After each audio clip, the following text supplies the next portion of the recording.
But first of all, semi-finals review, boys. Week 2 of the finals. Absolutely awesome round. We'll start with the Rosif. What did you make of the 2 games last weekend?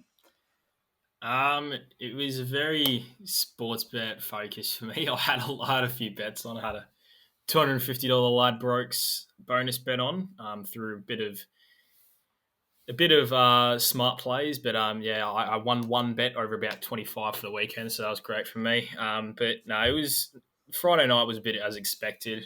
As in terms of semi-finals go, like could have been better. I think we all knew the Cats were going to get up, especially without Toby, but yeah, I think BT and their lot did the best they could to keep the audience interested with like a 5-goal margin in the last quarter, hyping it up to be a 1-point thriller. But no, it was a deserving win. The Cats are always going to make the prelim. Let's be real.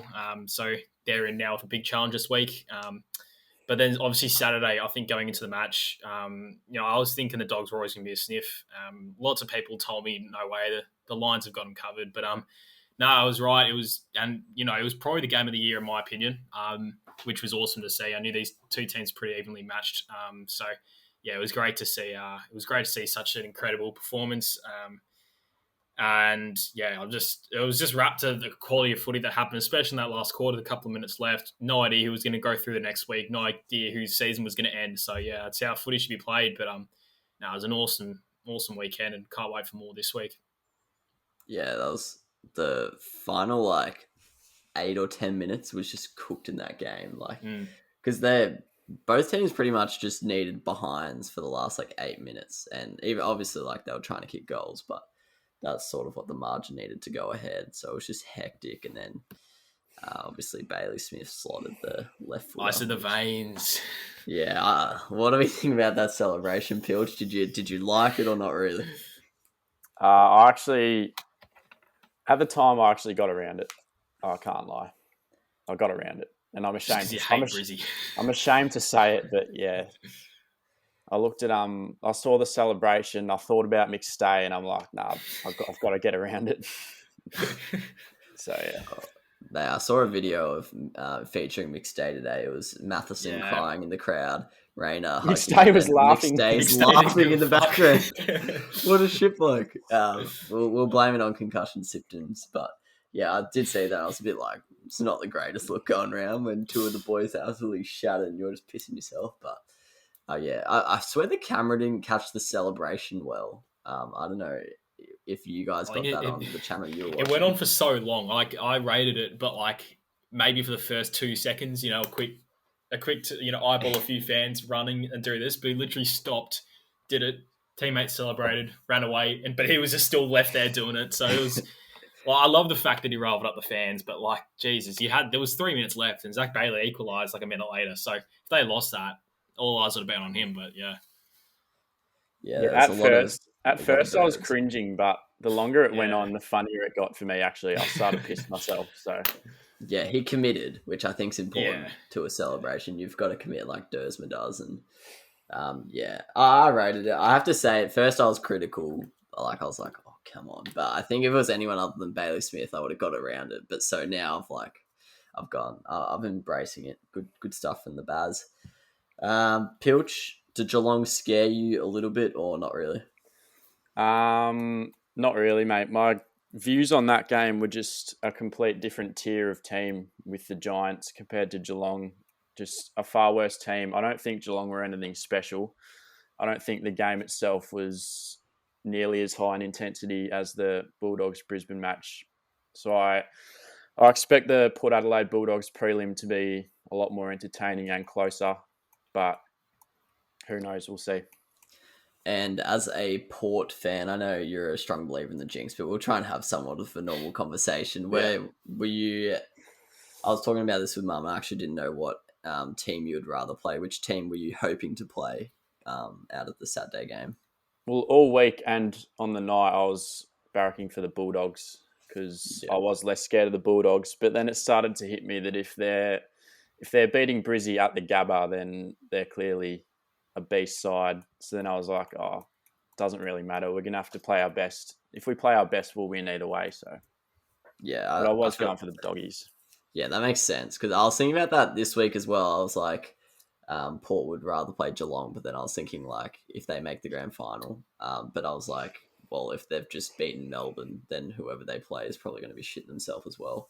But yeah, no, great finish to the Brizzy Western Bulldogs game. I thought the crowd was going to be the swaying factor, but the doggies stood up and showed how good they are. Shame about Cody Waitman being out with concussion, I believe. And potentially the Bont. Yeah, what happened to the Bont? Well, he had a knee issue and he had scans today, which came up clear, but apparently he's real sore, so he's in doubt. Surely they play him. Like, it's probably not going to be. He might not be full. He'll play. Yeah, he might not be full impact though, which is not good for the doggies. One more thing. What are your boys' thoughts on the umpiring, or the criticism that they copped? I think the criticism was too much, personally. I mean, umpiring is one of the toughest gigs in the world in everything. Because it's one of the most criticised jobs in the world. Yeah, like some decisions obviously didn't go the Lions' way. Yes, if those decisions were made correctly, sure, they could have won. But at the end of the day, like we're forgetting the fact that we're forgetting the fact that the Lions, got some too. I think Zach Bailey's goal, he probably took 20, 25 steps. Caleb Daniels' deliberate out of bounds was just rubbish. So yeah, if you weigh it up, there was probably more frees that could have gone the Lions' way than the Dogs. But at the end of the day, that's every single AFL game. So if you want to put into perspective, the premiership ladder would be different if we take into account the umpires. So I think the criticism was ridiculous. I think it was very harsh. I mean, as much as it's tough when it's your team and you're losing by a point, and there are many umpiring decisions in the game that could have made that different. But at the end of the day, it's not like the umps are running out there trying to win the game for the Dogs. Like I said this on our group chat earlier in the week when a few boys were saying how Brisbane were robbed. It's like, yeah, they probably were robbed of some chances, but at the end of the day, it's the Dogs are on top of the free kick count, and so are the Cats because of the way they play, and they're always the first to get their hands on the ball. They always have the most disposals. It creates the most opportunity to get frees. So that's why Richmond, when they were top of the ladder, as we can probably recall, they never really had that many touches. It's because they play that ferocious, get it forward at all costs, risky sort of game style, which does result in a few more frees against. But it just depends on how you play. So I think the criticism was too harsh. Yeah, like I said, there should have been some decisions go the other way. But at the end of the day, I think people should honestly just focus on the fact that it was probably the game of the year and just, soak it up. So yeah, it was the game of the year for me. I just hated the fact that all the comments on Facebook and stuff were all just torching the umps, even from the neutrals. Like, I just wanted to see one where it was like, that was game of the year, that was incredible. But, hopefully it changes. Yeah, that's actually so frustrating about AFL. Like, so often everyone just turns to the umpires, and I know it's an easy scapegoat for a losing fan or a neutral who is going for the Lions, but yeah, I swear 90% of the time it's uncalled for. And then obviously the big news outside of those two games came out last night. I think Lachie Neale reportedly requesting a trade back to Freo. He's about to start raising a family and they want to raise it in Perth. We'll go to the expert list manager on the panel, Rosef. What did you make of this development? I don't know, it was a nice little shock. It's awesome when a big name player just comes absolutely out of nowhere and just says that he's going to be moving. I don't know. There's nothing much else to report than any other move. It's a player that just wants to go home, so he's got to treat it that way especially for family reasons. I mean, I question the move going to Brisbane now because if they obviously thought this was going to happen in the future, maybe would have stayed. But no, it'll probably get done. Given I think Brisbane came out and said that they're not going to hold him at the club against his will, so it's probably one of the ones that will get done. But yeah, it'll be tied into that whole Chera business, so it just makes the whole trade period a lot more complicated, which is great. So yeah. Yeah, it'll be interesting to see what Brisbane end up getting for it. As you said, it's family reasons, so you can't really be too mad. But yeah, it's pretty. I don't know. I would feel a bit pissed off if I was a Brisbane fan right now. 100%. How long has he been? This is his third season or something. Yeah.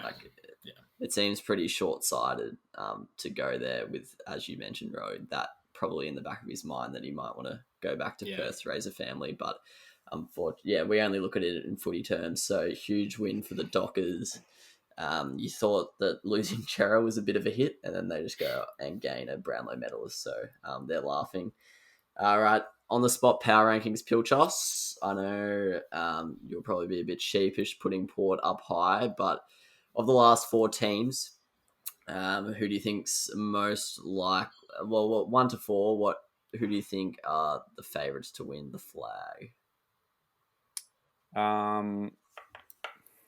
Melbourne, Port, Bulldogs, Geelong. Ooh, Bulldogs above Geelong. Why is that? I just haven't been impressed by Geelong this final series, and their finals record speaks for itself over the last 10 years, and I think the Bulldogs are actually quite dangerous. And if they beat Port in Adelaide, then what's to say they won't win the flag? Yeah, that would be a massive win for the Doggies. Rowie, do you agree with that order?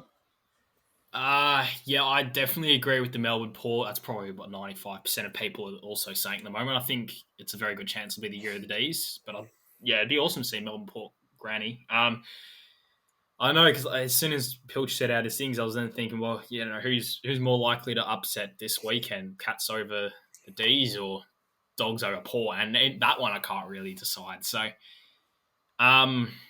if then my reasoning goes to, well, who would win in a match out of Geelong and the Dogs, and that still doesn't narrow it down. But if I have to choose there, then maybe still just the Cats. I still think their firepower up forward is still a bit too strong. But in saying that, they're the way they're playing now is not convincing at all. It's not quick. It's not ferocious. It's not intimidating. So, yeah, I don't know. I think the Bulldogs have potential to be a more sort of scary team, but I still can't shy away from the fact that the Cats have this incredible list and they're still playing the way they are. So maybe I need to jump ship off them. But I'm actually really undecided on that. But yeah, another news, Roy Burns just made his 50 for England and they're none for 100. So there we go. The Crabs waddle his way to 50.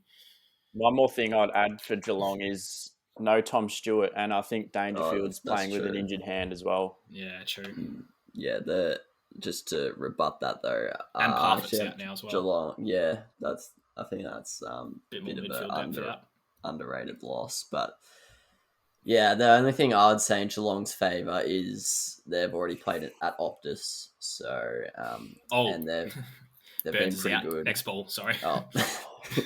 Good for Ben. He's just sticked it behind off. That's actually classic. You just lose concentration when you get a 50. Oh, jeez. Wait, are you watching it, Pilch? Sorry. No, I'm not. I've got the scores up, but okay. Do you want me to tell you every time something happens, or? Yeah. Right. Yeah. Sorry about that, Ham. No, that's all good. Yeah, Geelong already played at Optus last week, and I'm sure they've made a bit of a home of it. Had a huge win against Freo during the regular season, so maybe that's somewhat of a string to their bow coming up against Melbourne, who haven't played there for a while, or I don't even know when they last played there, but haven't played there in the final series at least. Interested to see what the crowd situation is going to be like, because I was actually doing some research and I'm pretty sure there's no border restrictions between South Australia and Western Australia, so I was wondering, if Port beat the Dogs, would they be able to get a crowd over? And that could have a pretty significant impact on the GF, which might have played a part of my rankings. But yeah, I've got Melbourne, Port, Geelong, Doggies. But at this point, it actually looks like all 4 teams are pretty tight, especially it's anyone's game coming in hot off that. It's a miracle! Oh, yeah! What about that one? Unbelievable! Balotelli! Aguero! Crowd cheers. Here's Siddle.